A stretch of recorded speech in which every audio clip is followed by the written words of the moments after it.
This is a brief overview of the Culturally Connected Craft Workbook for art educators. The assumption is that you are a certified art teacher in order to use this to help you within your classroom. This book is full of scaffolds, worksheets, assessments, and rubrics to use in the art classroom. What we're trying to do is authentically work with culturally connected crafts in a way that doesn't get into cultural appropriation.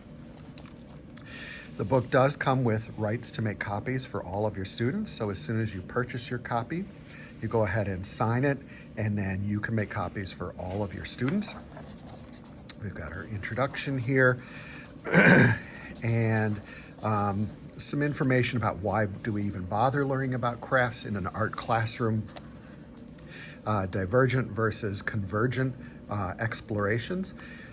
Some people believe that crafts are less important than fine art, and really that's not true.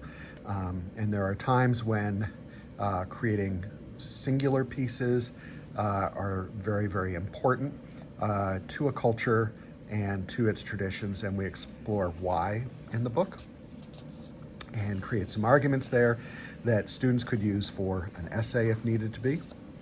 How do we encourage diverse and unique works of art? Because you can, within craft, create works of individual art that are expressive.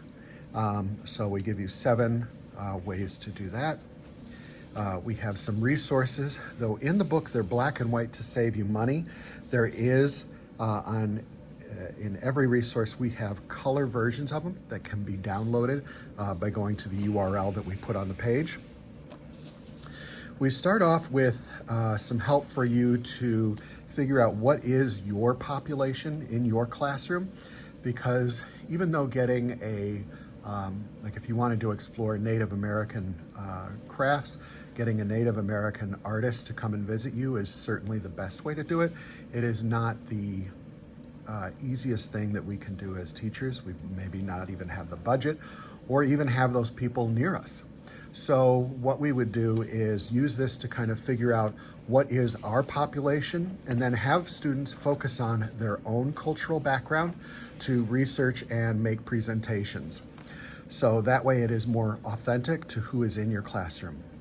Now, the rest of the book is the scaffold that you can pull apart and use as you like.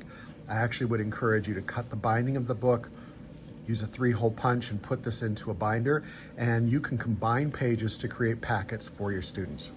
So we have an anonymous student survey which will help you understand what is your population made up of. We got a student survey for homework where they can ask the oldest living person in their family about their historical background, so they can find out what is their actual cultural backgrounds. We have a culture interview where you can talk to the oldest person in your family and find out more about your history and your background. And then we have our packet pages here. So this is our cover sheet for our explorations, and it becomes kind of a scaffold.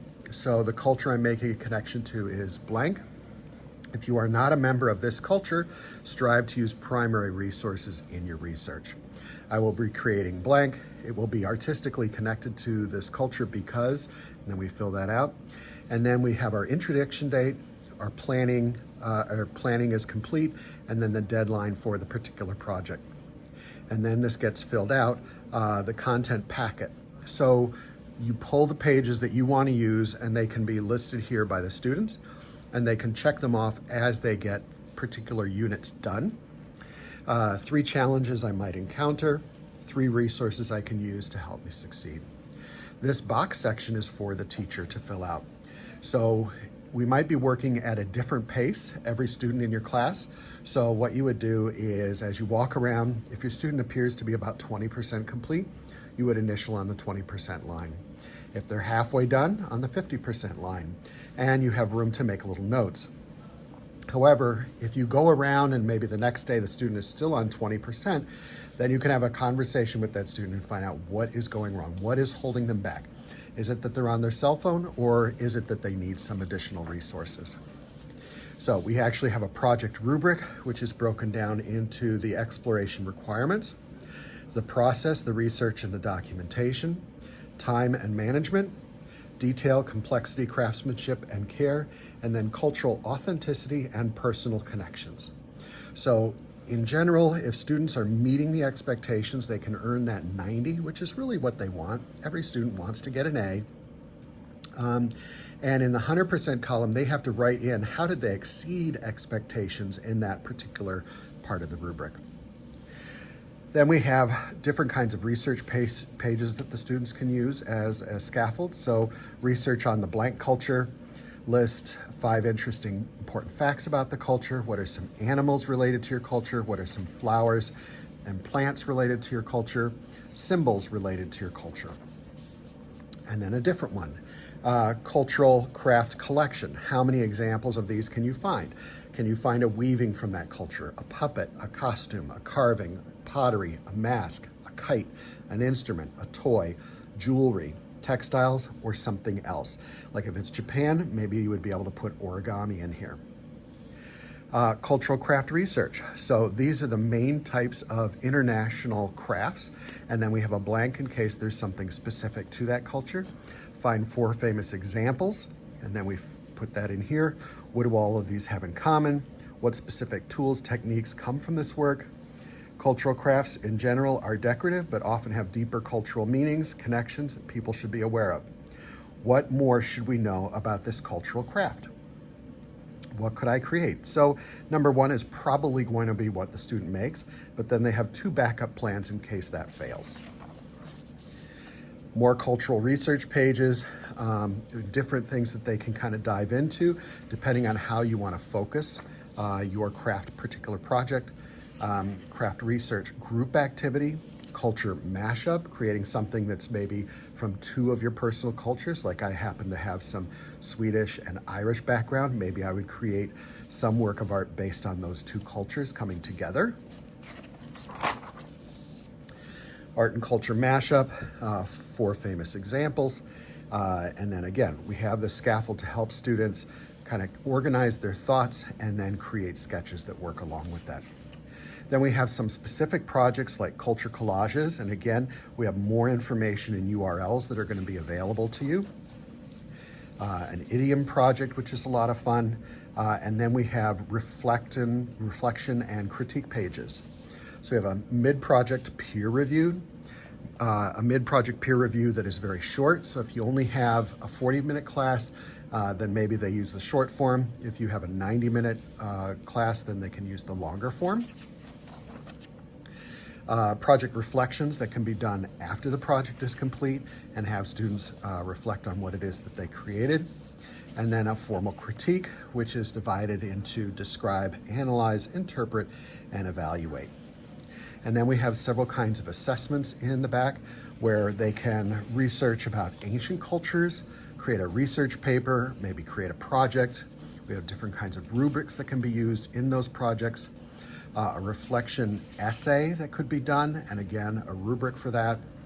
A course reflection essay, like looking at what you did over the entire course if you do a craft-specific class, and then a rubric that goes with that. Interview questions for a visiting master craftsperson, and even a rubric if you want to grade their questions to make sure that they're staying on topic and on target.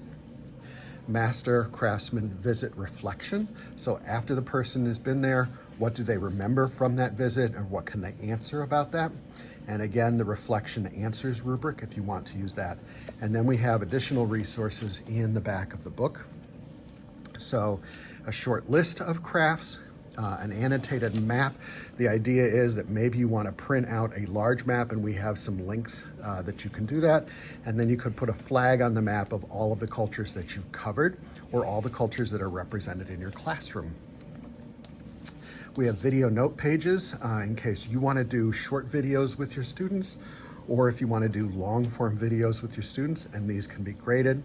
An alphabetical list of countries, and then we have examples of craft projects. Now again, we do have a tiny URL link where all of these images, and actually many, many more, are in color that you can print out, that you can display and use with your students as they work on their projects. So this is the Culturally Connected Crafts Workbook for the Art Educator. I hope you find this helpful and a way that you can teach about crafts without getting into cultural appropriation.